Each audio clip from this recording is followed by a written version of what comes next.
it playing? Yes. Perfect. In 3, 2. I know we shouldn't have to scream that we're atheists. You know, we don't have non-astrologers and all that.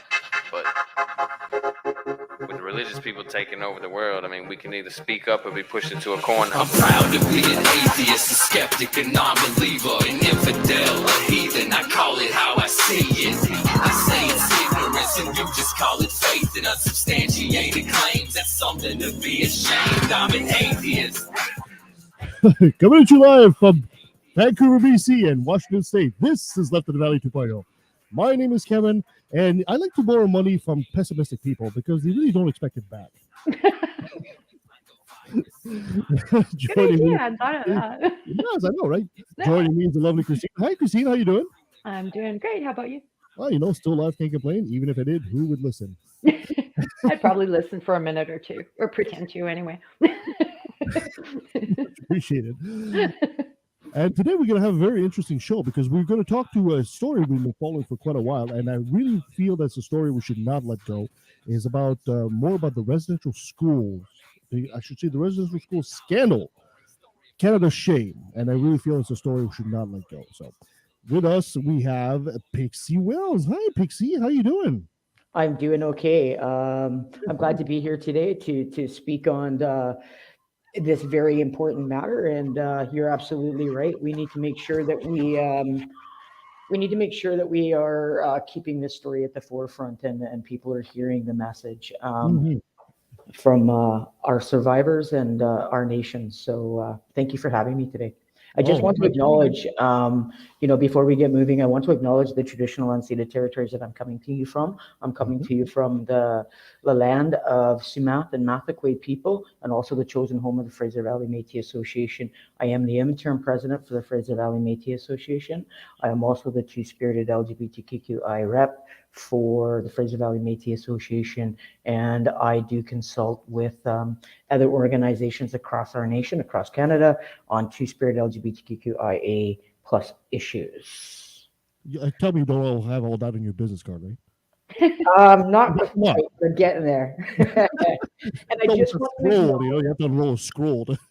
I also just want to acknowledge, Kevin, that in case any of this stirs up any feelings for anybody who may be listening or whatever, please reach out to the Indigenous Residential School Survivors and Families Hotline, and the number is 1-800-721 in Canada 0066. So if anybody is disturbed by any of the conversation that we have here today, please do not hesitate to reach out and speak to somebody or an elder. Hi, Nate. Let's do this. Well, let's do this. The hotline. Yeah, I was going to say, can we do that? Scroll. What's the number? It's 1-800-721-0066. And you can also find it on the First Nations Health Authority website as well. I know the Métis Nation has one as well, so Métis Nation BC has one as well. 800-721-0066, right? Correct. 1-800-721-0066. That's in Canada, you said? Yes. Is there a US one as well? I'm not sure that. I was just looking in Canada because that's where I reside. So that's yeah. I live in Canada. I'm sure that there is. So this is going to be interesting because I think a lot of times this is a big story that's been happening in Canada. It's a story that has yet to take flight in the U.S. because the U.S. has their version of this, and I hope it does happen down the road as well. So let's keep that story alive because I really think the First Nations have had such a raw deal for such a long time. So I really think it's time for us to correct the issue and correct the matter. So I just want to, Pixie, thank you so much for being with us. I really appreciate you being with us, of course. And for those people that might not know, here's some very quick facts on residential schools. Did you, especially because we have some American listeners, residential schools were essentially established for, how do I put this gently, erasing the culture from the First Nations, essentially trying to transform them into white Europeans. Yeah. Indigenous children were forcibly taken from their homes by the RCMP at the time, which is the Royal Canadian Mounted Police. It's estimated 150,000 Indigenous children were taken from their families. 90 to 100% suffered severe physical, emotional, and sexual abuse. 90 to 100%. This is not the case here and there like you see like everywhere else. Now, 90 to 100%, that's a lot. and there was a 40 to 60% mortality rate in Indian residential schools. That's outrageous. That's outrageous in any day, in any statistic whatsoever. It's absolutely outrageous.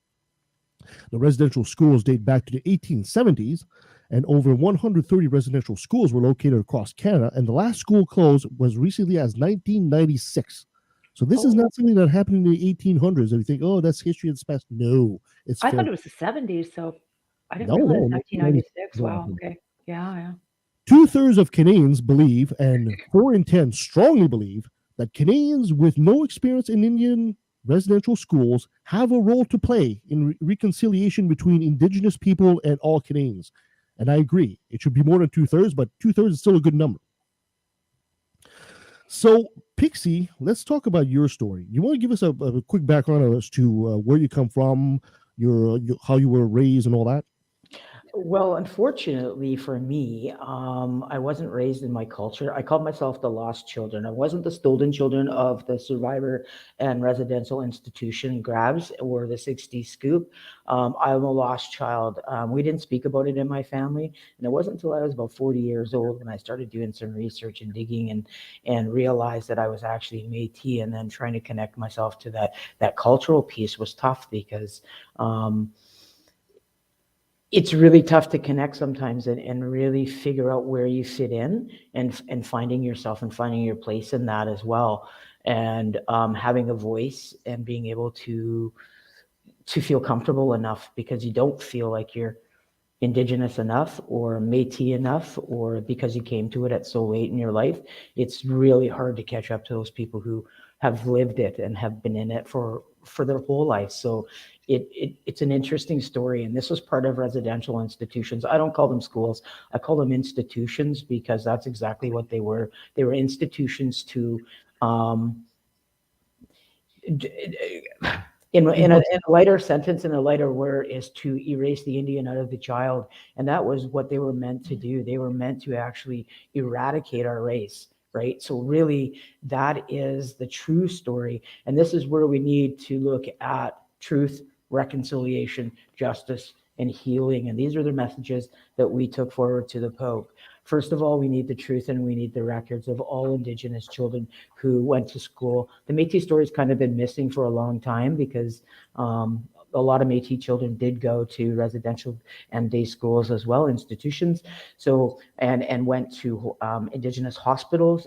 There's a lot more to the story than just the schools, and I think those are the things that we need to bring out the truth. And I think it's not time for Indigenous people, but it is time for people to hear the First Nations, Métis, and Inuit stories of the residential schools and the truth. The truth hurts, and we know it. We've been carrying it for years, and through generational trauma has been passed down through generation to generation, like myself, the lost children who didn't get to know themselves. Mm-hmm. Or who they were, how they would have fit in a community if our communities were still as live and well as they were supposed to be. And you got to remember, the Indian Act played a huge part. So there's more to this story for me anyway, from the understanding of, yes, the Catholic churches and the diocese and certain holy sees and churches took part. However, the Commonwealth played a huge part in making these things happen as well. So I believe, for me, from my takeaway, from what I take away, this is not just a one person or a one organization journey. This is many organizations having to come and apologize. And I think the Commonwealth needs to do her part. And I think that they need to do their part and apologize for the atrocities as well. I think that the churches that all took part in the residential institutions need to release their records, and also need to take part in the truth, the justice, the healing, and also the government of Canada, and same with the Northwest Mounted Police, which are now called the Royal Canadian Mounted Police. However, I think they all have a role to play in true truth and reconciliation and moving forward. And how do we do that in a good way? Mm-hmm. I agree. There's something that really irks me about this. Politicians have stepped forward, the government of Canada stepped forward, issued an apology, and the churches, of course, some churches did, and the Pope finally managed to apologize as well. We'll get into that a bit later. Well, something that kind of irks me about the history of it all is I get the impression that right now a lot of people are giving flack to the government, rightfully so, for the role in this debacle.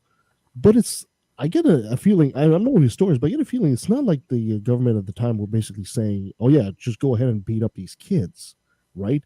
But the church did anyway. I mean, and this is what really irks me. This is why I think the church has a bigger share of the burden here to wear, because the church could have treated these children like normal children, and they didn't. It was almost sadistic. The way they were treating these kids, and the government is to blame for looking the other way for sure. But I don't think that.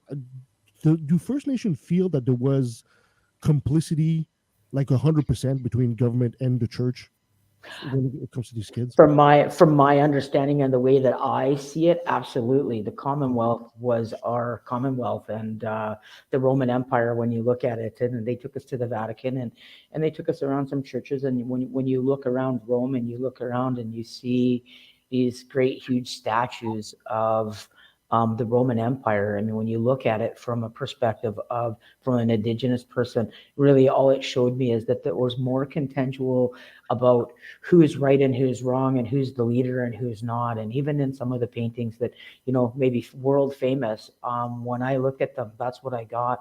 There was definitely an emperor or somebody of greater, higher power than somebody else. They made somebody else feel inferior to that, and who is the Romans, who was the emperor. And I believed, and I this is again my own feelings, and I believe that the Commonwealth needs to do their part as well. There's only been two queens in existence in the last 150 years, and an apology is one thing. It's easy to say I'm sorry.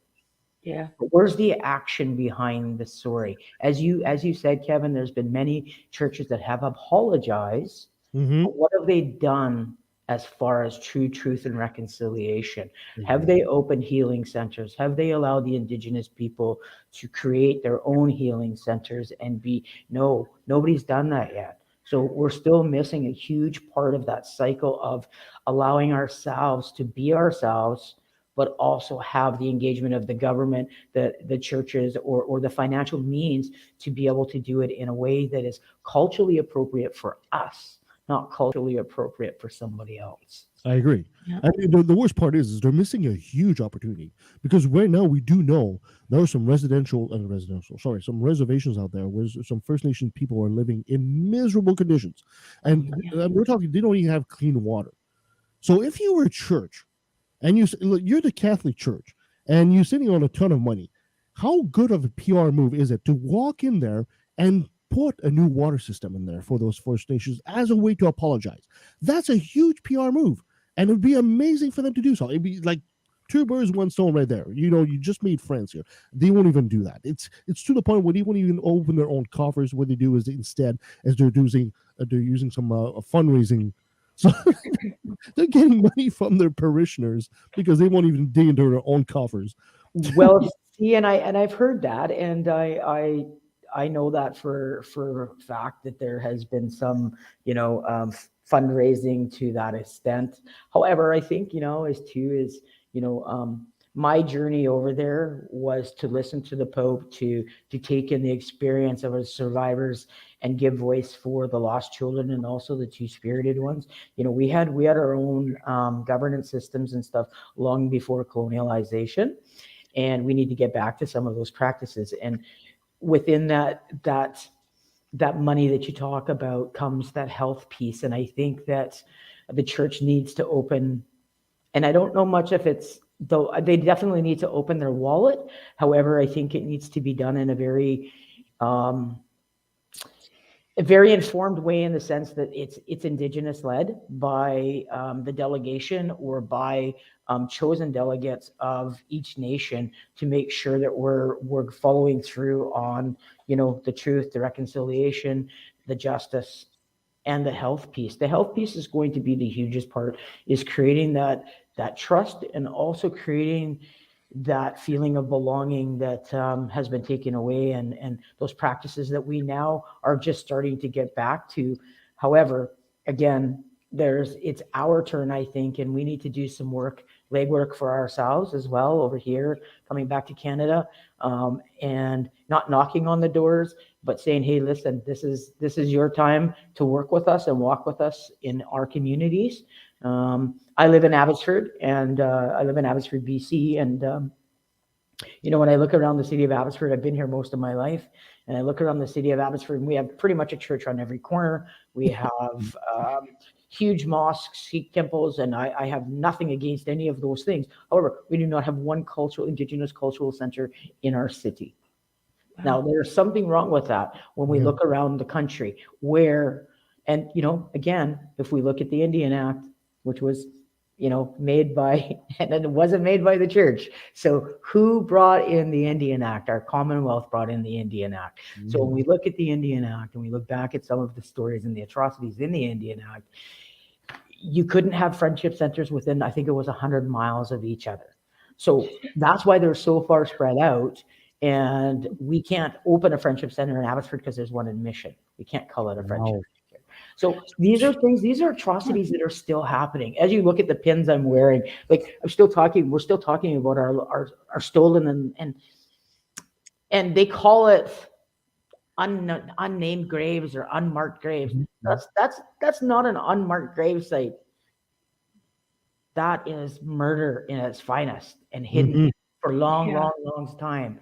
And as I wear the other pin about, violence against women, because it's still happening to our people. The atrocities are still happening. They're just not right out in the forefront like they were as far as residential school. We talk about Red Dress Day. Why is there so many murdered, missing Indigenous women and girls and Two-Spirit LGBTQI people going missing, even our men? And who's doing anything about it? It's the only people that are talking about it are the Indigenous people. And why are we still set at a lower standard than anybody else? And that seems to be how the society looks at it. And I think there needs to be change in that society. And I think it's up to Indigenous people to educate, but also take back our power. We're not less than anybody. We need to be equal partners in all of the discussions. And we need to be equal partners moving forward. Here for sure. And it's even worse than just murder, because it's murder and it's neglect and it's being erased from history. I mean, I can't even think of something worse than that. Just being forgotten and erased purposely. It's disgusting.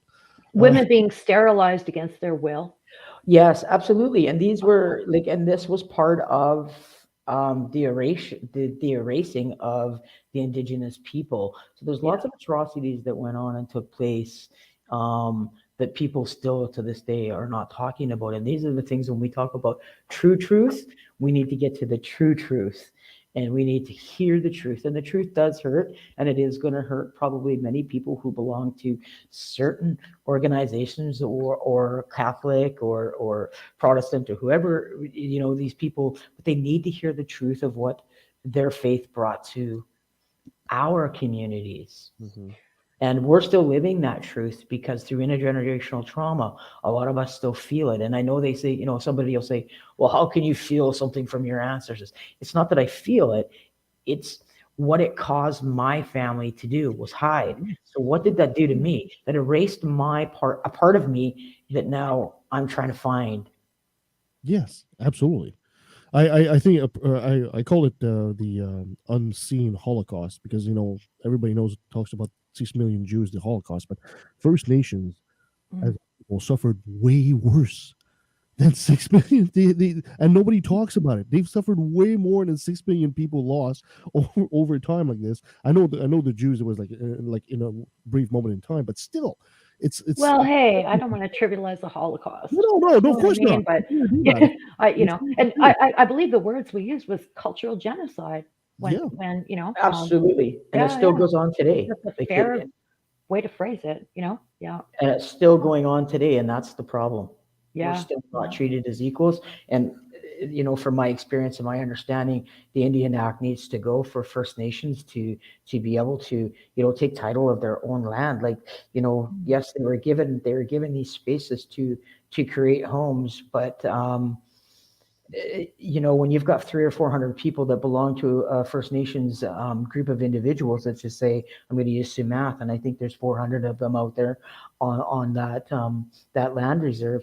But there's only 50 or 60 houses. How do you how is that even, how does that mathematically make sense? And and it's not to take anything away from them, because they're trying their hardest, because how do you house your people, and that's the only space you got. You got to do what you got to do. So we have people still living on top of each other in community. Sometimes you'll have, a lot of people living in one house. And you're right, Kevin, the water is another thing. Like, how simple is that? We can take water to other countries. We can fundraise for other countries. We can do all of these things. Even the Pope, we can go over and wave hands and do all these things for other countries. So far, nobody's done anything for the First Nations and the Inuit and the Métis to make sure that they're actually living at par with the rest of society. I mean, as Canadians, we're known for bringing clean water to the world. I mean, even our military, the DART team in the military, that's what they do. They come in with water purification things, and we can't even do this in our own backyard. What the hell's going on here?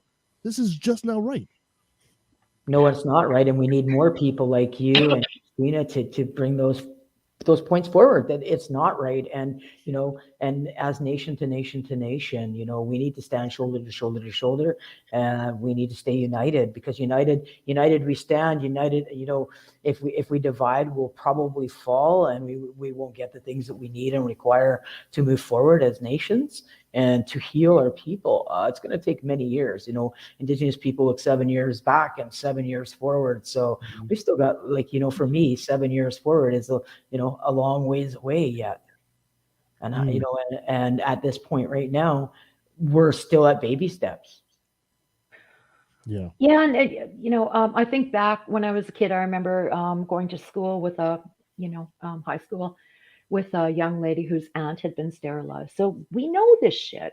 We've known it for a long time, and people just, like you say, they just don't talk about it, and it needs to be talked about more.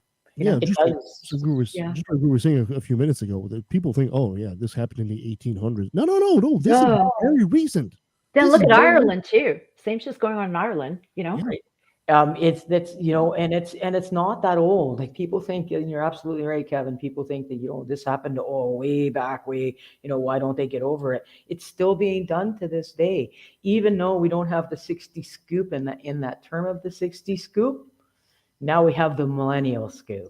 So children are still being taken away. Birth alerts are still out there. So when Indigenous people go to have babies, there is an alert that says, hey, this is an Indigenous person. Come and check out, make sure she can be a good mother, or they can be good family members. Like, this stuff is still happening today in society.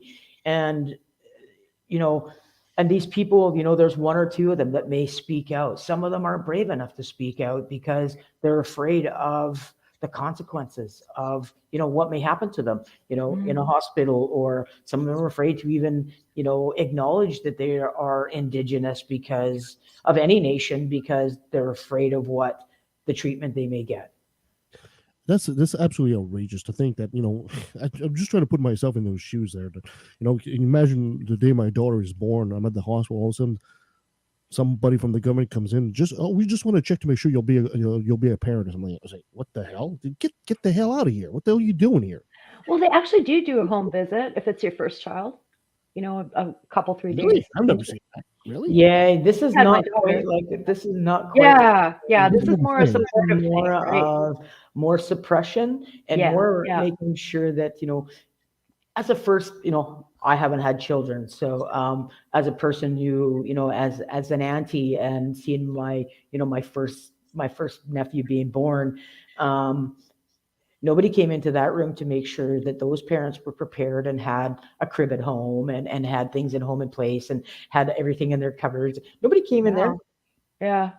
No, it was more like, how are you doing? Are you going crazy or not? How to breastfeed, those kind of things, right? More of a supportive role. Yeah. However, when Indigenous people, and not all, but, and it's still happening today, when Indigenous women give birth, there is still birth alerts, and there's still children being taken. And we're trying to control them. What is exactly? Can you elaborate on what a birth alert is? A birth alert is when an Indigenous woman goes into a hospital to give birth to a child or children. The government is automatically, or the government in that age, the government agency in that area is automatically informed that this Indigenous person is in there having a child, and they go in to make sure that the right steps are, and if they don't have everything in place and whatever, those children can be taken just like that. Because And this only under the happens Indian to Act, they're still really governed by the government. They're still controlled by. and this only happens to First Nation women, right? This doesn't happen. Correct. This is outrageous. This is absolutely outrageous. Yeah. Yeah. So these are things that are still happening. Like, these are atrocities that are still happening. And education, like, St. Clair said back in the day, Chief St. Clair said, education got us into this. Education should get us out. And we need to educate people on the truths. And it's going to be hard because our survivors are getting older as well. So we need to get those stories out there, and we need people to hear those truths. And my personal belief is that we need to go back to the churches and not take our people back to the church, take our people back to the church to educate the church on the atrocities that the church caused onto some other human being. And they need to hear that. And I think the youth will lead the way if we allow them to. I think it's a great way. So let's speaking of the church, let's do a segue into that. How did First Nations come together and decide on something? To me, it seems obvious that the Pope wasn't going to make a move. So First Nations says, well, he's not going to make a move. We are going to make that move. So how did it all start? Did you guys decide, let's go to the Vatican? Let's go talk from my understanding and from my recollection of how this all got together and how this all started, there's been a lot of talks with the Canadian Conference of Catholic Bishops across the nation with First Nations, Métis, and Inuit. We do know that there is Métis people that are heavily involved in the Catholic Church, and that and some First Nations as well. Again, the Indian Act. If you weren't Catholic, you couldn't own land. So what happened, right? So people became Catholic so they could own land or become a real citizen of the country. So those things, I think those things are part of it, but I think it's the truth and reconciliation part that the nations decided, okay, enough is enough. We need to get on this, and we need to fix it. And with the finding of the children in Kamloops, that was just the breaking of the egg, right? Now we're finding more and more, and hopefully down in the United States, they'll start doing the same thing. And, I think if our nation, all from Canada and the United States, all stand together, united, I think we can make a very big presence and a very big voice. And we need our voices back at the table, and we need our voices at the table. They need to make the table bigger, and we need to be at the table to discuss our own moves forward and our own rights forward. As far as getting together with the church, I think it was, the calling of the Creator also, who put this sort of into place. And like I said, a lot of work with the Canadian Conference of Catholic Bishops. I do give them some credit for reaching out and seeing how they can help us lead our way into truth and reconciliation and justice and health. So I think there is some leadership on their part. And I did, in Rome, the Pope did give them some barking orders or marching orders, if you want to call it that, in things that they need to do out here to prepare for the Pope to come here to Canada in July. And they're talking about, people are talking about, it's going to be here, it's going to be there. I don't believe there's any really set specific spots yet. I don't think from my understanding, I don't think any of the delegates have made a specific decision, our leaders in our delegations, of where he will go. We just want to make sure that when he does come to Canada, that our survivors have the choice or the right to go and be held in a good way, but also looked after in a good way. We know that, it's society in itself, when they hear the Pope is coming, every Catholic person in the country is going to try to rent a room and go to where this place is going to be and take part in something that really should be for the First Nations, Métis, and Inuit people. And this is what he's coming here for. And I think that's another thing that needs to be pushed and sort of emphasized, is that it's not that we don't want you to come and see Your Holiness if that's who you feel is Your Holiness. I just feel that this is not a time for that. This is a time for an apology to survivors who really want to hear it on Canadian soil, and a Yeah. time for the Pope to give that apology in a good way. And how do we move forward from here?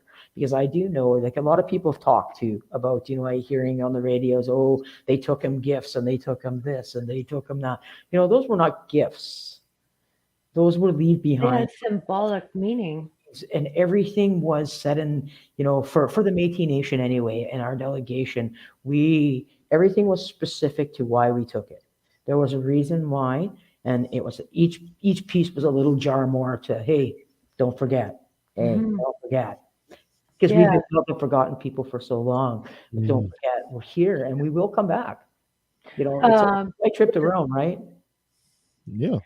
Exactly. Moccasins had particular significance. The red moccasins, if I'm not mistaken. Absolutely. Yeah. The fellow who designed those with purpose, and that is Mitch Casey. He's from Saint Sue Marie, and he designed those. He's a amazing Métis beater from across our nation, and he designed those with each bead was representative of some walk forward and the way that we're going to walk forward. And hopefully the Pope, and he read up about the Pope a little bit, that the Pope wears red shoes. I had no idea. Okay. So Yeah, that's where the significance of the red came in.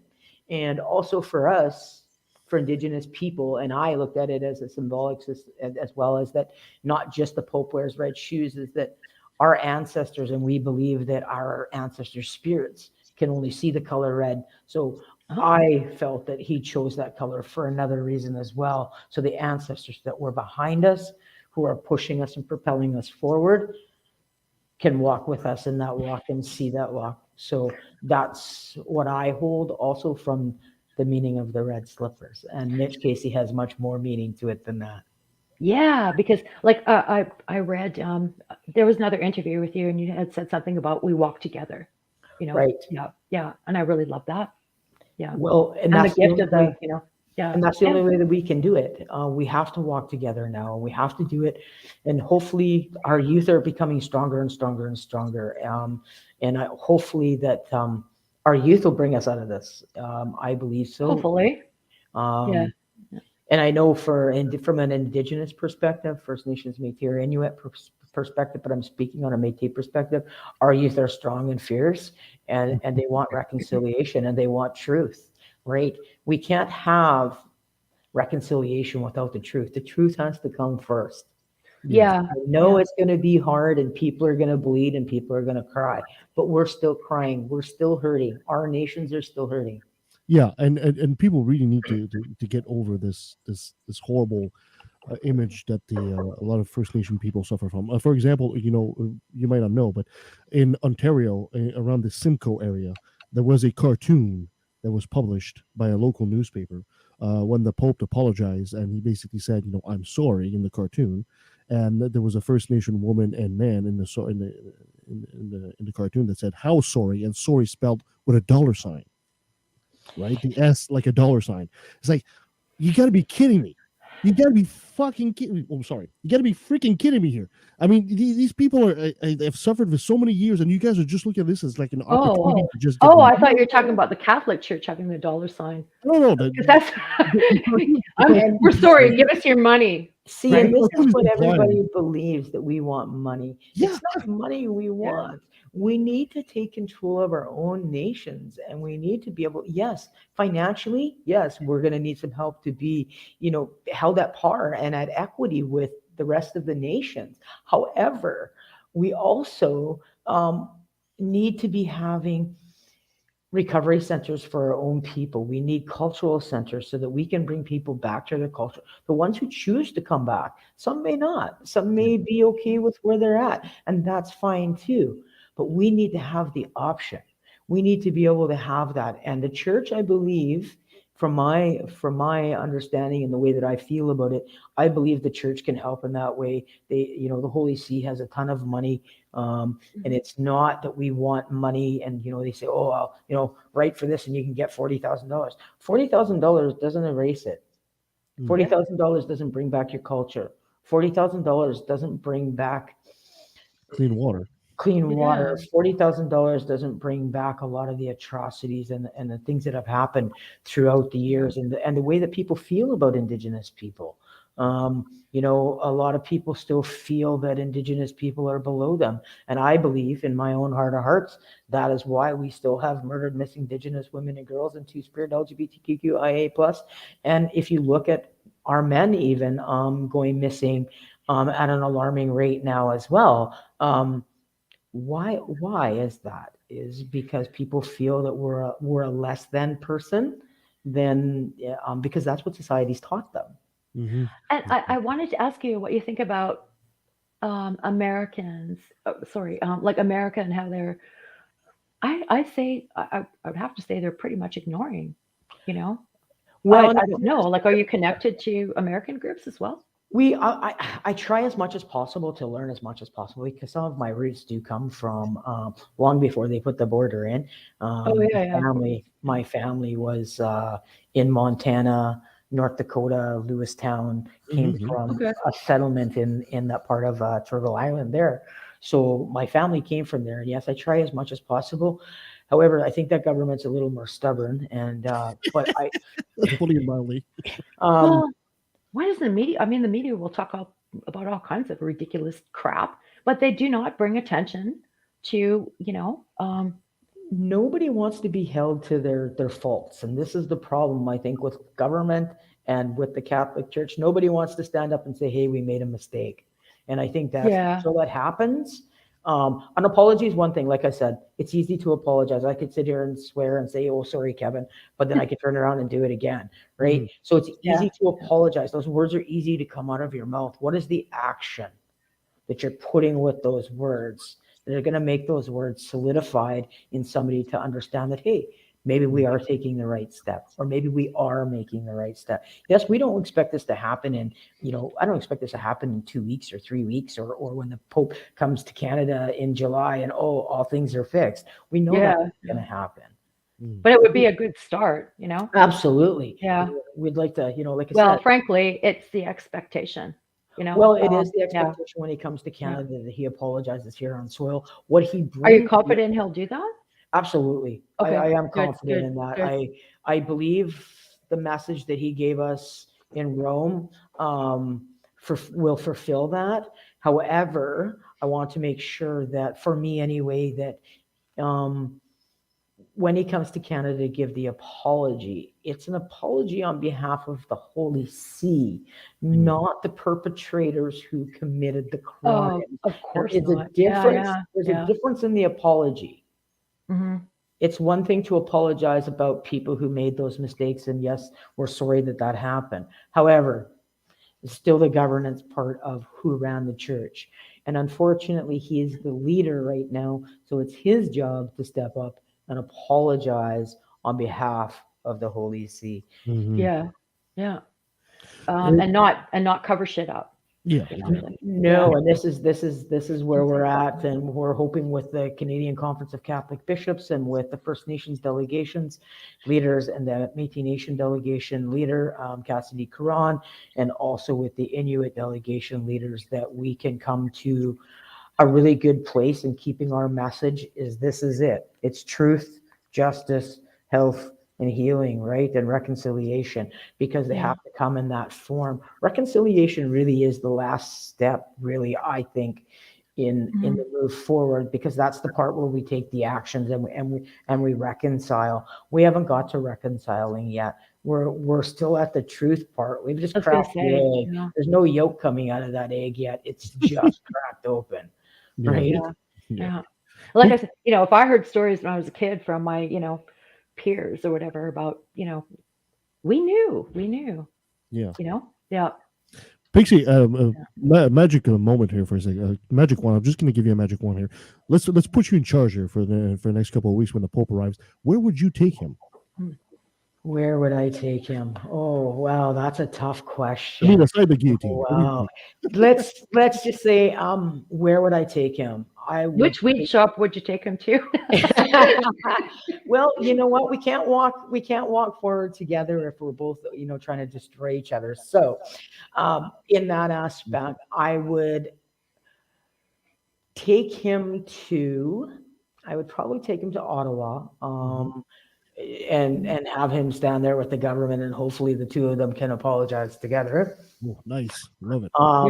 Yeah. In that aspect, because we do know that there's a lot of Indigenous people there, and I do know that, you know, there's a lot of Indigenous people within Winnipeg and Manitoba. I think they're one of the largest populations of Indigenous people across Canada. Okay. From that aspect, and you know, as much as I'm a BCer, I would like to see him come to BC, but whether he does that or not, I think he needs to come to 4 places, because I think he does need to come to the place where they found the first children. Yes. Yes. I think he does need to come there, and he does need to make an apology there, and talk about what his walk is forward. Maybe that's his first stop, and then moving on into Alberta, because there's a lot of residential schools, and a lot of our survivors were from Alberta that were willing to come and give voice. So I think it's important that they get to be held to that, to be able to held up a little bit and saying, hey, you know what, we walked that walk and we gave our stories and we talked about it. So, you know, and as hard as that may have been, being with some of those elders and watching them tell their stories, and some of them are very horrific stories, you know, about abuse and not being fed, and just the stories that come from all of them, you know, and the same stories, different nations. And we need to make sure that we stand strong with our message. Our message is the same across the board. And as Chief Kelly had said in a night we were all breaking bread together and eating together, that moving forward, the 3 brands of the sweetgrass are the First Nations of the Métis and the Inuit. And when you look at the sweetgrass, and it's 21, each one has 7 strands, and there's, you know, and when we look at it from, you know, 7 generations back, 7 generations ahead, you know, that's a strong statement coming from, you know, standing shoulder to shoulder, nation to nation. So I think, for me, I think it's very important that we stay united, we stand tall, and we keep talking.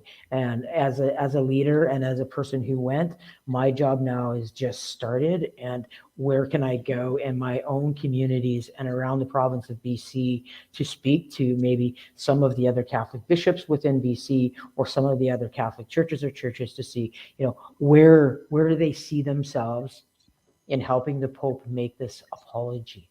Because they have a right to, they have an obligation, but they also have a right to, I believe, to have a piece and play a part if they choose to. Yeah.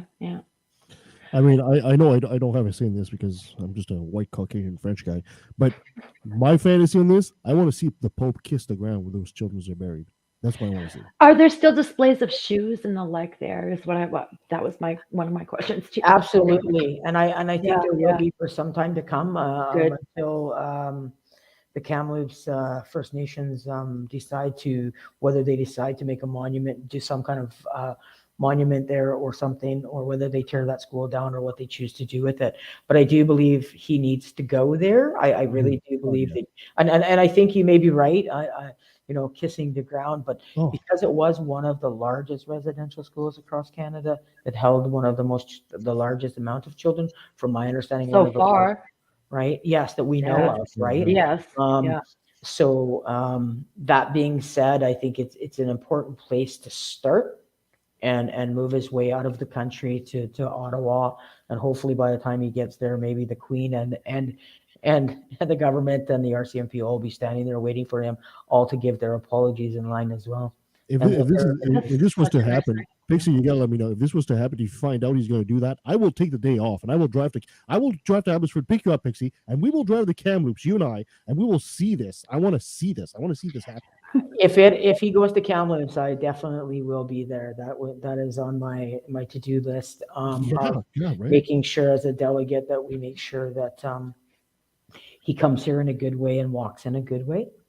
So that's not taking too much on, but at the same time, I would like to see and make sure that our survivors have the opportunity to be wherever they need to be, with the help of whoever they need, and having support of a hotline or another elder or some sort of trauma-informed counseling so that they can get their message across, and that he hears them, and that he also apologizes and says the things that they need him to hear.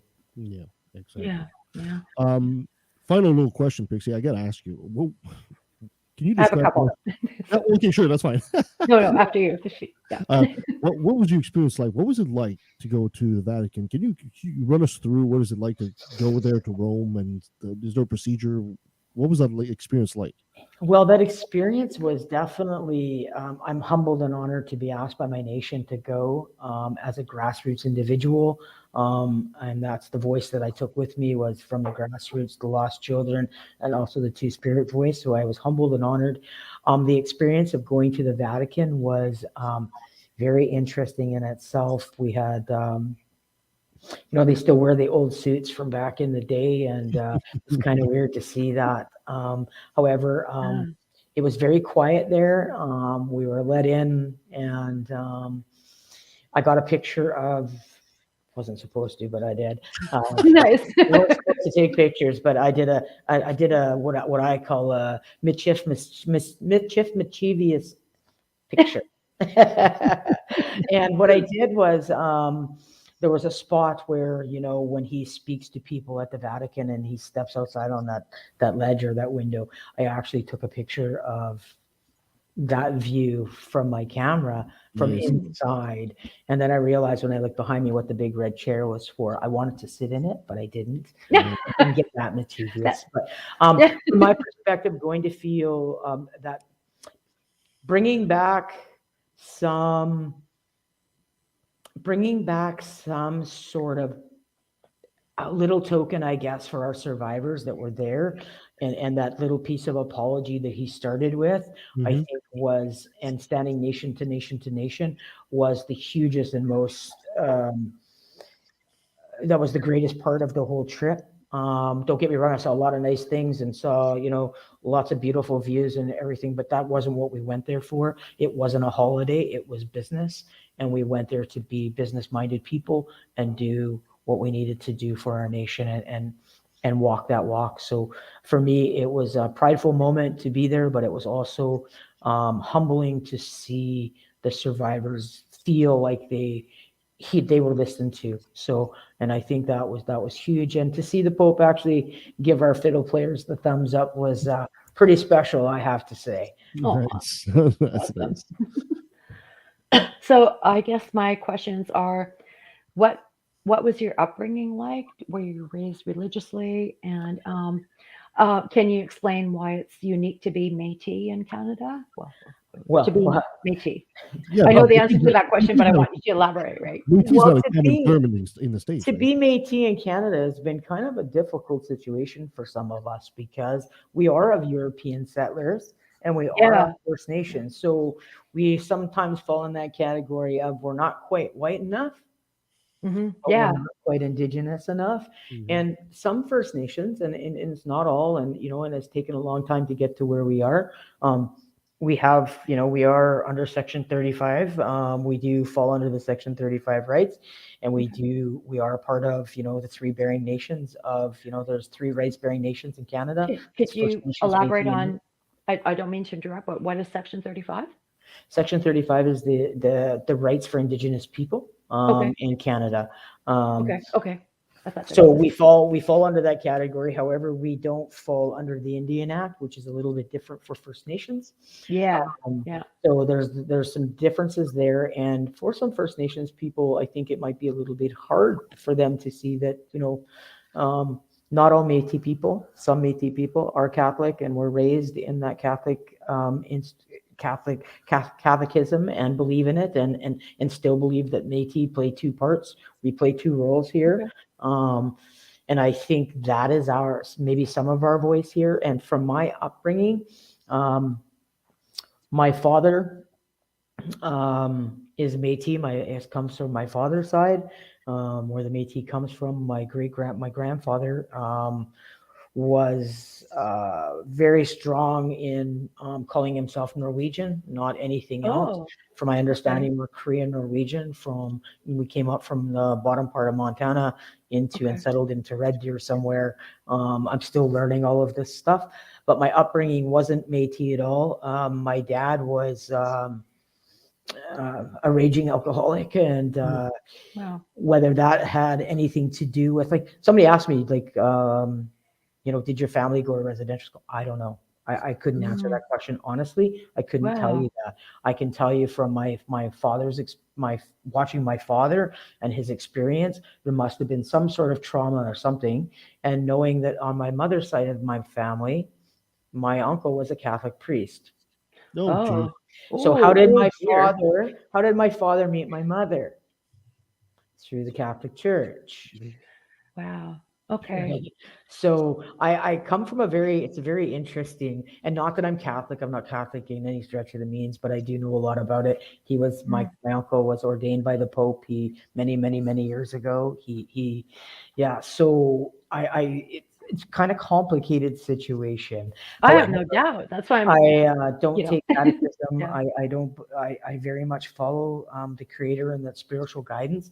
My father did talk about it a lot as I was a kid. However, him being an alcoholic, his sisters, his family would always say he doesn't know what he's talking about. He doesn't know what he's Mm. talking about, right? So you kind of grow up wondering, okay, is he just an alcoholic talking out of turn, or is this truth? Yeah, fair enough, I guess, So right? I Yeah. grew up thinking, okay, well, I got dark skin and I could pass as an indigenous person. I wonder if I am. So most of my friends growing up were Okay. very much indigenous. I grew up in Abbotsford and hung out with a lot of indigenous people. However, at that time when you're young, you don't look at the culture and the history. You're just young and you're naive and you just You you make just friends. hang on, right? Yeah, So yeah, yeah. now that's much more intense for me. I can say for the very first time I wore a ribbon skirt to the delegation, and I felt so much power in that I can't even explain it. Can Mm. you describe I'm sorry, what did you call it? The ribbon skirt. Yes, ribbon skirt. Yeah. Well, the ribbon skirt is an indigenous skirt that is worn by many indigenous women, First Nations, Métis, and Inuit, and it's a source of our matriarchal society and how it touches Mother Earth and why it's so long, and that it connects us to Mother Earth as it touches the ground, because we are truly connected to Okay. Mother Earth through the trees, through the great creator, right? We call her the great grandmother, right? And the grandfathers are the big rocks of Canada. So we truly believe that, water is life, and without the trees and without the fish, nobody's here. And, First Nations will, sometimes say, a lot of people will say, oh, give them back their land. But you'll hear some First Nations people tell you that we don't own the land. We're just stewardships of the land. Thank you. Nobody owns the land, Yeah, that's, I think, a really nice way of putting it. right? So Yeah, there is yeah. some First Nations people that will say, but there is other First Nations people and people that say, land was taken away from them, like even here in Sumac. There was a lake that was drained because they wanted to grow vegetables there, so they drained the lake and took a huge portion of Sumaque's land base away from them, where they would hunt and fish. So there's still those atrocities as well. However, I think we can move past some of those if we can reconnect ourselves to our own cultures in our own ways, by helping our people, as most of our people have become urban indigenized, Mhm. Yeah. because we live in urban cities, right? And where do our kids go to school? Our kids leave the reservations or leave their land mass or their land base, and they go to the big cities, where they can find themselves sometimes usually in trouble with, just coming from you know a land-based reserve where communities around you, and heading to the big city like Winnipeg, and now not having any cultural Mhm. components or any ties or anything. Now you're trying to go to school. So there's a lot to be said there, and I think some of our own institutions, we need to make our own learning institutions, so that our nations feel comfortable to be themselves.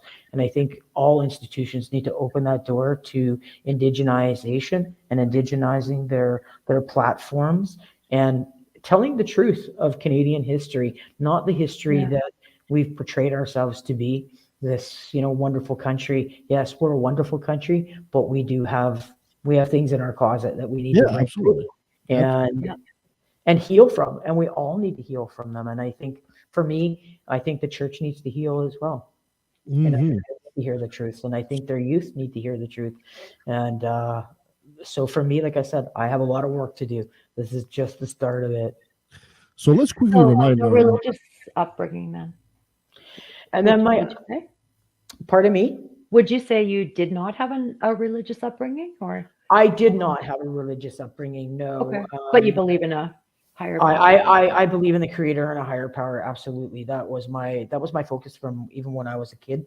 I always, I don't know, went to the river, went to the trees. So when I say that I'm a lost child in that sense, but something always took me to the forest or to the Yeah. river. There was some connection where I found peace there always. So Yeah. for Yeah. me, that's where I found it. Don't get me wrong, when we were forced to go to Sunday school when we were children, because that's just what you were forced to do, right? Okay. You put on your Yeah. Sunday Okay. best and you go Yeah. to school, you go to Sunday school. Did I enjoy it? No, absolutely not. But that's what family did on Sundays. Yeah. Yeah. Anybody who enjoys church and, and Sunday mornings, and it's like, there's something wrong with that person.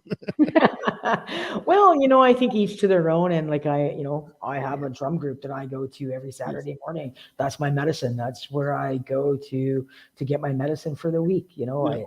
It's a group of individuals, and we sing songs, and we share stories, and we share, the things that we share our circle. And those are the things that need to be brought back, because, Indigenous people sat in a circle for a reason. And it was so that, nobody sat at the head of the table. Right. And we can always make the circle bigger. Yeah, exactly. So let's quickly remind people, our viewers. Okay, let's quickly remind our viewers, if you're triggered by you're a victim of the abuse from the church and all that, there's a hotline that's scrolling down the line there. It's 1-800-721-0066. And you also said there was somewhere you can contact, a website. Yes, you can also contact Fraser Health, the First Nations Health Authority website, which is First Nations Health Authority, which is FNHA. And you can also find a crisis line on Métis Nation BC, which is Métis Nation British Columbia. And I'm sure you can find them across the country. I just want to make sure that we're, doing this in a good way and talking about this in a good way, that if anybody felt triggered by anything that was said, that they reach out and please speak to somebody.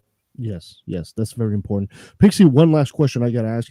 As a person who is not First Nations, I'm Caucasian, French, typical guy. What can we do to help with First Nations and the struggle they're going in? What can the ordinary citizen do to help? I would say read the calls to action. Pick one, work on one for a month, or work with a community on one, or look at the calls to action. What are the calls to action for First Nations, Métis, and Inuit, or in the surrounding area where you live? Mm-hmm. And pick one of those, and be a voice. Be a voice out there that says, this was an atrocity. I think the more people that speak up, and people like yourself, Kevin, who help us with that, the calls to action will prove, and you'll see that, these calls to actions, they're not mighty, they're not hard, they're just calls to action for justice. Yeah, absolutely. Pixie, before I let you go, I gotta have you say, hi, this is Pixie Wells, and I took a left in the valley. Pardon me? Hi, this is Pixie Wells, and I took a left in the valley. Hi, I'm Pixie Wells, and I took a left of the valley. Fantastic. Thank you so much, Pixie. You are so welcome. And thanks for having me, and have a great day. Awesome. Merci.